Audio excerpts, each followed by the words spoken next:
ఇదిగో కాఫీ తాగు. అక్కడ పెట్టు సరస్వతి, తర్వాత తాగుతాను.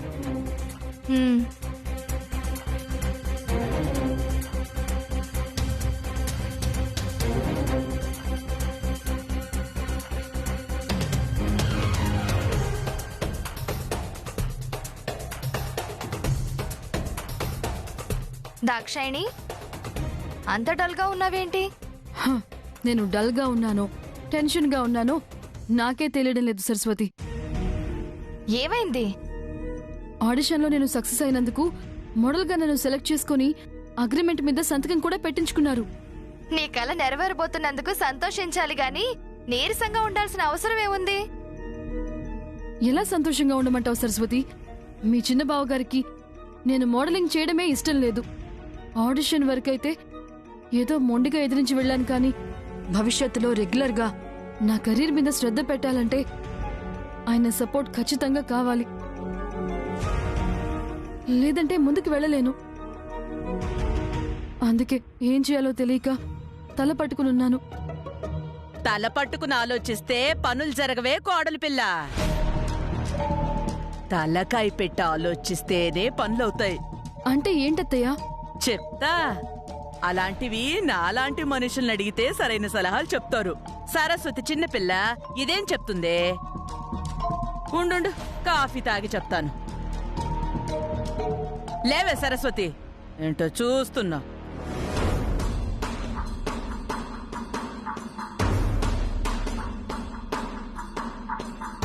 ఇప్పుడు చెప్పత్తయ్యా.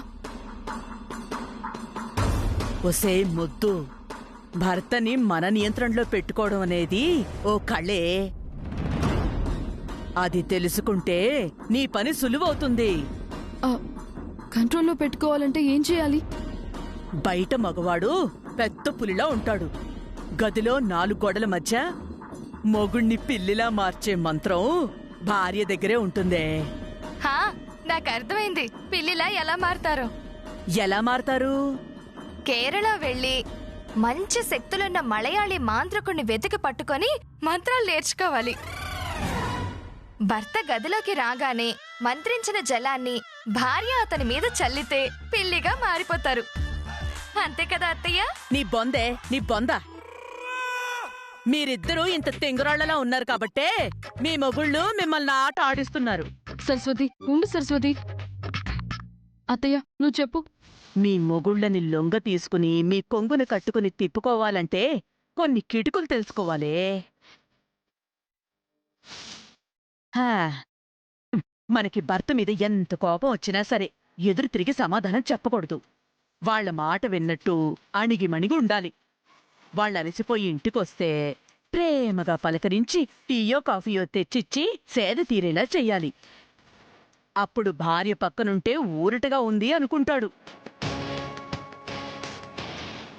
భర్త బాధలో ఉంటే తోడుగా తన వెంటే ఉన్నట్టు భార్య నమ్మించాలి. అప్పుడు భార్య తన ధైర్యం అని నమ్ముతాడు. భర్త మాటే వేదంగా విన్నట్టు ప్రవర్తించాలి. ఆ క్షణం విన్నట్టు నటిస్తే తర్వాత ప్రేమగా ఏవడిగినా ఇస్తాడు. నువ్వు లేకపోతే ఏవీ తోచదని చెప్పాలి. నువ్వే లోకమని నమ్మించాలి. పండక్కో పప్పానికో పుట్టినరోజుకో భర్తని సంతోషపెట్టే కానుకివ్వాలి. అది చిన్నదైనా పర్వాలేదే, అభిమానంతో ఇచ్చిందని అతని మనసు కనిపించాలి. ఇవన్నీ నీ భర్త శంకర్ దగ్గర అప్లై చేసి చూడవే దాక్షాయిని. ఈకవాడు అన్నా వదినలే కాదు, ఆ దేవుడే దిగొచ్చినా నా భార్యే నా ప్రపంచం అంటాడు.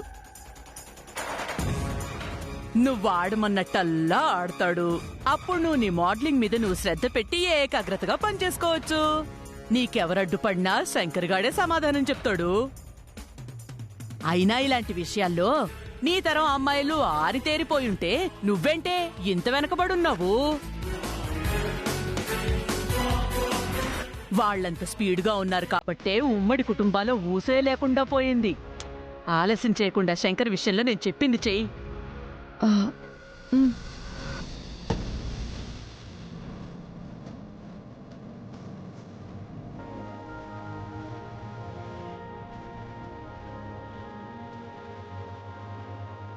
రాత్నారాం గారు. మారుతి, ఈసారి కిలో మినప్పప్పు, కిలో పంచదార ఎక్కువే తీసుకో. అయ్ అలాగే కడుపుతో ఉన్నవాళ్ళు సున్నుండలు తింటే చాలా మంచిది. సరస్వతికి నేను చేసి పెడతాను. అలాగే అమ్మగారు. వాటితో పాటు కిలో జీడిపప్పు, కిలో బాదం పప్పు కూడా తీసుకురారా మారుతి. అవి కూడా రాయి సీత. నన్ను బలమైన ఆహారం తీసుకోమన్నా డాక్టరు. పిస్తా పప్పు మర్చిపోయారండి. అవునరా బడుద్దాయ్, భలే గుర్తు చేసావు. అవి కూడా రాయి సీత. కొవ్వంత మంచిది కాదత్తయ్యా. ఏమన్నావు సీత? నాకే కొవ్వుందంటావా? చచ్చా, నా ఉద్దేశం అది కాదత్తయ్యా. అపార్థం చేసుకోకండి. జీడిపప్పు, బాదం పప్పు తింటే బాడీలో కొవ్వు పెరుగుతుంది. ఈ వయసులో మీకది మంచిది కాదు. అంటావ్? ఎందుకనో? ఇంటి చక్రం తిప్పేది నువ్వాయే. వక్రంగానైనా పడాలి, సక్రమంగానైనా పడాలి. ఈ సంగతి తెలిసి కూడా నిన్నడిగాను చూడు. నా చెప్పుతో నన్ను కొట్టుకోవాలి. ఈ మాత్రం దానికి అంతంత మాటలు ఎందుకత్తయ్యా? ప్రతిదీ తరిచి చూసుకొని లెక్కలు వేసుకొని సరుకులు కొనుక్కోవాల్సిన పరిస్థితి మనది. జీడిపప్పు, బాదం పప్పు లాంటివి కొనడం తలకు మించిన భారం. అయినా ఇప్పుడంత అవసరం ఏముంది? మీకు కావాల్సిన బలమైన ఆహారం నేను తెప్పిస్తాను.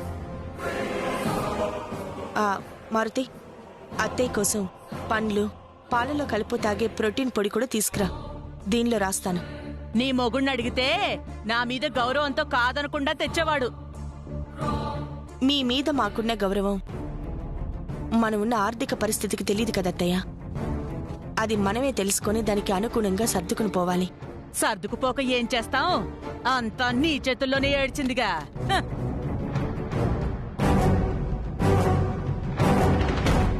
మన అయ్యగారికి ఈవిడ ఎక్కడ దొరికిందండి? ప్యానాలు తోడేస్తుంది.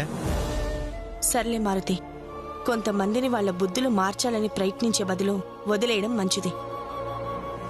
నువ్వైతే పని పూర్తి కాగానే దానిలో ఉన్న సరుకులన్నీ తీసుకురా.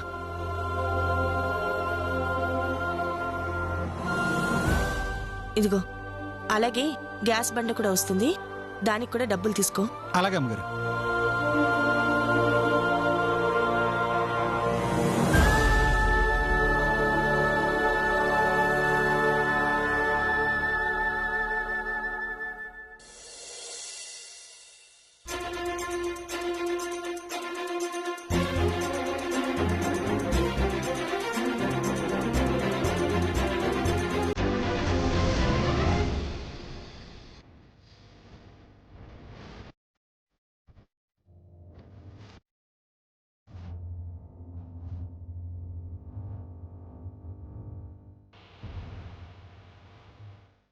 Good morning sir.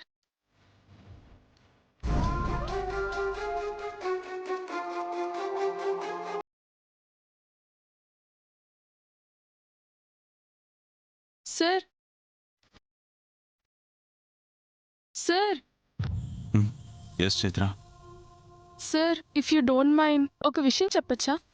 Of course, tell me. సీతగారు లాంటి మధ్యతరగతి ఆడదాని కోసం మీరు మీ స్థాయి దిగి ప్రవర్తిస్తున్నారనిపిస్తుంది. మనిషి మెంటాలిటీ అలాంటి చైత్ర. అందుబాటులో అవకాశం ఉన్నా కూడా అందని దానికోసం అరువులు చాచి అందులో ఆనందాన్ని వెతుక్కుంటాం.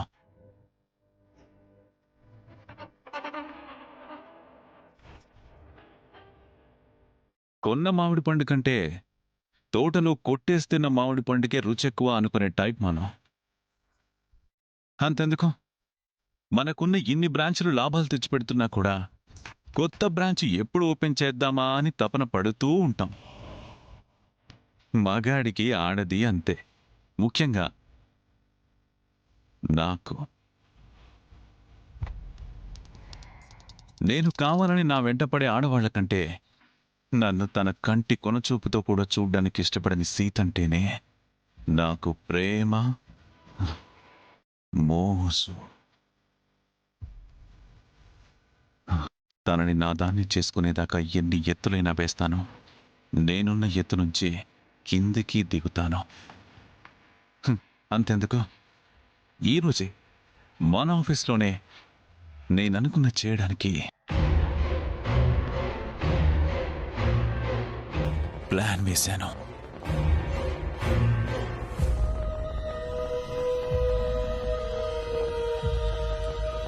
ఏమంటున్నారు సార్? ఎస్ చైత్ర, ఈరోజు యాజ్ యూజువల్గా సీత ఆఫీస్కి తన తోక నానిగాడితో కలిసి వస్తుంది.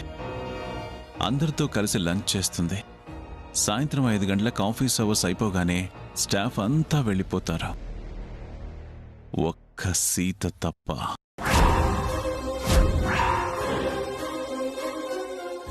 వదిన ఉంటుంది కాబట్టి తప్పకుండా ఆ నానిగాడు కూడా ఉంటాడు. సీత నా క్యాబిన్లో నాతో ఉంటుంది. ఆ తోకని లోపలికి రాకుండా నువ్వు చూసుకుంటావు. సార్ ఆఫీస్లో అంటే చైత్ర, అవన్నీ నీకెందుకు? చెప్పింది చెయ్యి చాలు. ఓకే సార్, ఈ ఫైల్స్ మీద తర్వాత సంతకం పెట్టండి.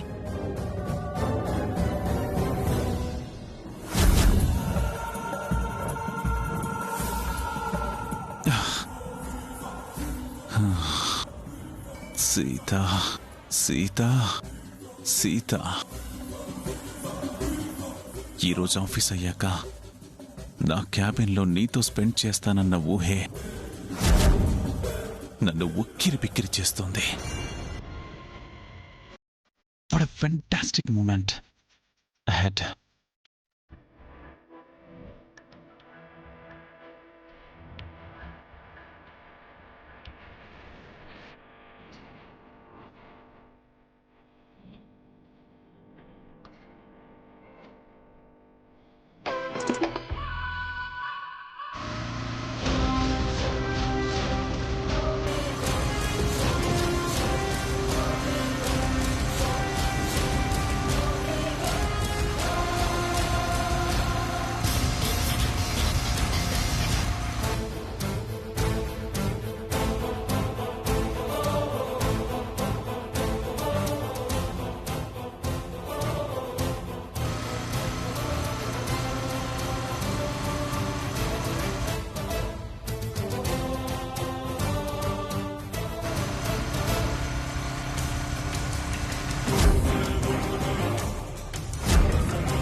రే శంకర్, ఒకసారి బండి ఆపు. ఎందుకన్నయ్య బండి ఆపమన్నా? ఒకసారి ఆపరా. ఒకసారి అటు చూడరా. వాడు మన శ్రవణలా ఉన్నాడు కదా. ఈ టైంలో ట్రావెల్స్కి వెళ్లకుండా ఇక్కడేం చేస్తున్నాడు? పద చూద్దాం.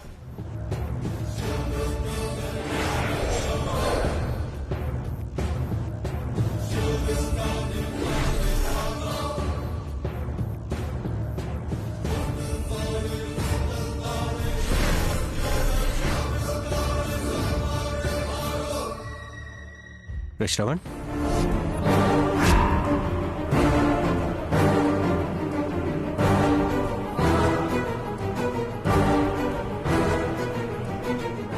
ఇక్కడ తింటున్నావేంట్రా?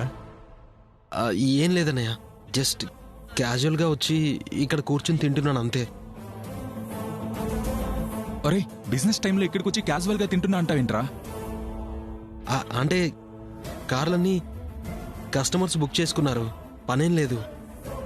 ట్రావెల్స్లో పవర్ పోయిందన్నయ్య, చల్లగాలికి తిందామని ఇలా పార్క్ వచ్చానన్నమాట అంతే. నిజంగా అంతేనా?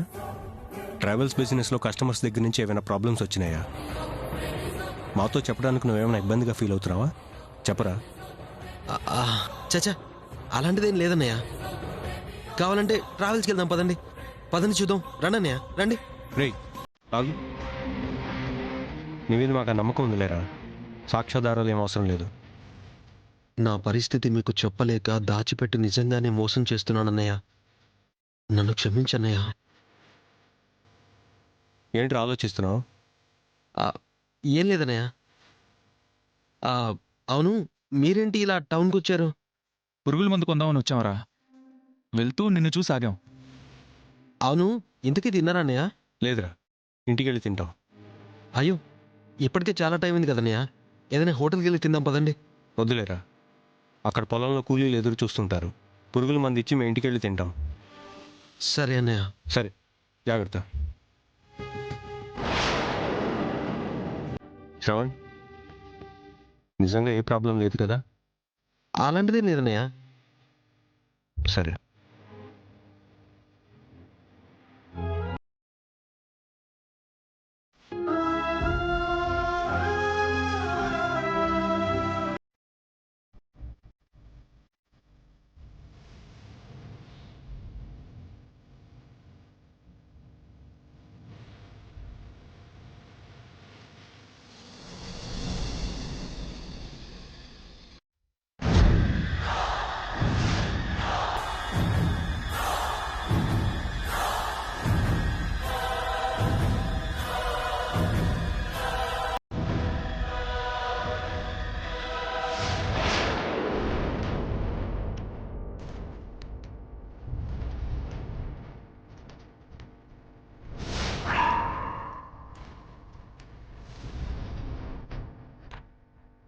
అక్కడే ఆగిపోయారండి సీత గారు.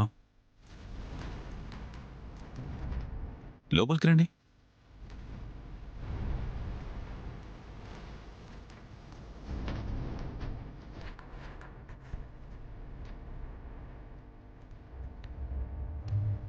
హలో.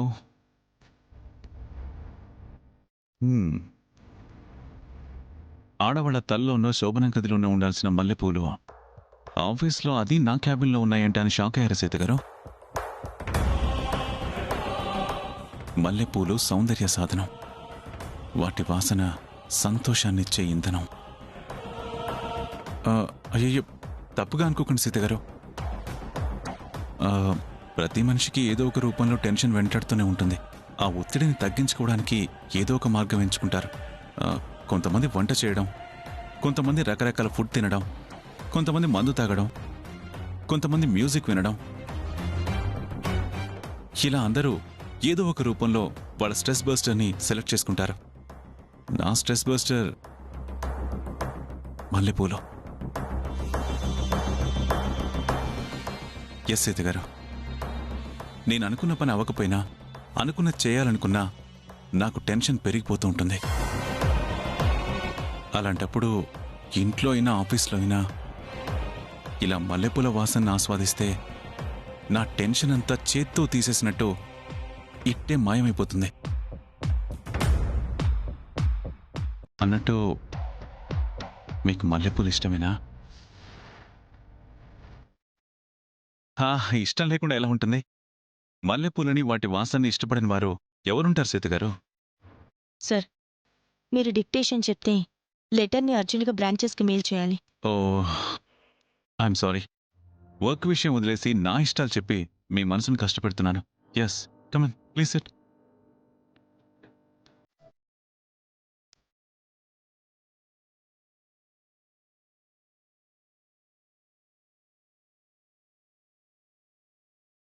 Right down.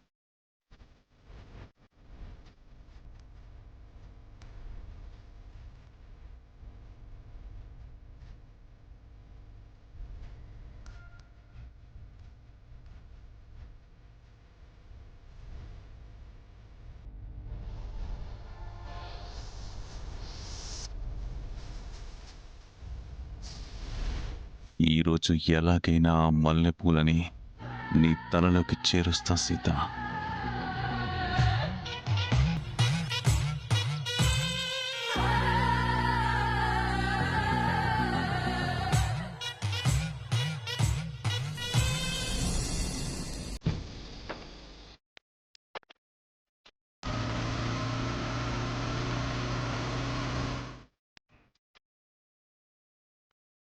అమ్మా, ఫోన్ చేసావా? నేను తిన్నాన్రా. మీరిద్దరూ ఎండను పడొచ్చినట్టున్నారుగా, కాళ్ళు చేతులు కడుక్కునెళ్ళి తినండి.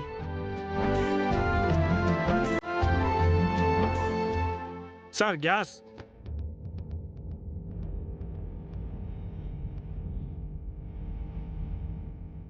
రే, సిలిండర్ వచ్చింది, అదేంటో చూడండి.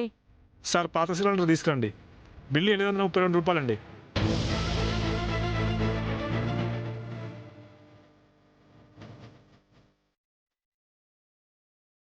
ఏమైందిరా అలా నిలబడ్డావు? కొత్త సిలిండర్ లోపల పెట్టి పాత సిలిండర్ తెచ్చిచ్చేయి. మారుతి కూడా లేడు, సరుకుల కోసం వెళ్ళాడు. అది కాదు పెద్దమ్మా, సిలిండర్కి డబ్బులు ఇవ్వాలి కదా. పురుగుల మందికి ఉన్న డబ్బంతా ఖర్చయిపోయింది. రే శంకర్, సీత గ్యాస్ బుక్ చేసింది అంటే ఇంట్లో ఎవరికో ఒకరికి డబ్బు ఇచ్చి వెళ్ళి ఉంటుంది. ఒకసారి కనుక్కో. సరే అన్నయ్య. దాక్షాయిని, దాక్షాయిని!